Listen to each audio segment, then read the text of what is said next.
Hi, sir. Good morning. My name is Sinrich Lagay Jr. from Section Iswanets. This is Marpol Annex 1 Oil.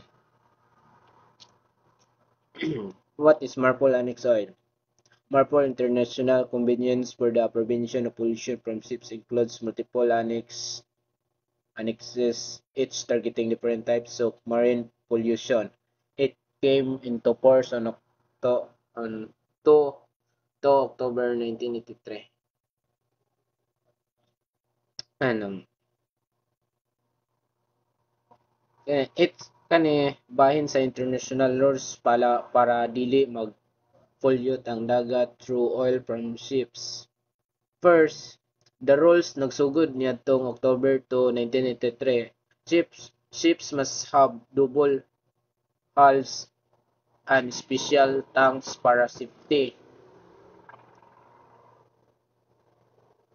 Second, when discharging oily water gawas sa special areas, clean it below clean it below 15 ppm and keep distance from land. Sa special areas, bawal yun. Third, equipment like oily water separators, meters, and control system are needed. Dapat ready pud mo with emergency plan, SOP, EP.